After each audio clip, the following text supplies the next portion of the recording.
Now that we have an overview of Jane Austen's life and literary legacy, let's turn to some of the major themes in her novel, Pride and Prejudice. Family played an important role in Austen's life. They gave her emotional, intellectual, and financial support for her writing ambitions. We will see family playing an equally important role in her novels, from the families that we are born into to the families that we choose through marriage. Published in 1813, Pride and Prejudice reflects the economic realities of Regency England, as well as Austen's philosophical questions concerning how practical or romantic we should be when considering life's major decisions. The title Pride and Prejudice reflects one of the novel's central themes, how our pride and prejudices interfere with our personal growth and ultimate happiness.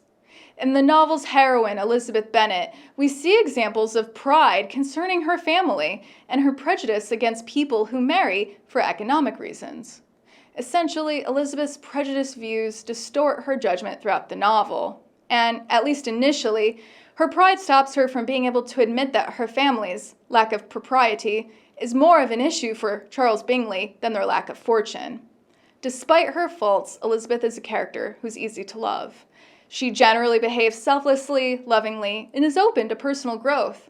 Moreover, she is witty, intelligent, and she likes to have fun. Elizabeth's elder sister Jane is her special confidant and friend. Her loyalty to Jane is exemplified when she refuses to even consider Darcy's first marriage proposal because she suspects that he prevented Jane from receiving a proposal from Bingley. Family dynamics mix with personal biases such as pride to form much of the conflict in Pride and Prejudice. For example, early in the novel, Darcy dismisses Elizabeth's family as socially inappropriate and focused on superficial values like marrying for wealth instead of love. Darcy's socioeconomic pride as the grandson of an earl hinders him from seeing that Mrs. Bennet's need to secure her daughter's financial futures is not unlike his need to maintain his estate Pemberley. Mrs. Bennet's obsession with securing financially stable marriages for her daughters makes more sense when we consider the dire economic situation of the period. Since financial security, social class, and personality play a huge role in Pride and Prejudice, a question that we might ask is, what makes a couple well suited for each other? Is it socioeconomic similarity, or personality, temperament, disposition, or equal intellect? And at what point does a character know themselves well enough to choose a partner based on their personality, needs, and desires? Pride and Prejudice might likewise inspire us to ask ourselves, how much do we want to grow with our spouse? Do we want someone who has a growth mindset, who's open to growing as a person? Conversely, how do we defend the parts of ourselves that feel important to our identity? Elizabeth is constantly considering these kinds of questions and surprising herself with the answers she finds. The question of compatibility leads us to another major theme in Pride and Prejudice. How much value do we place on practical versus romantic considerations when deciding a life partner?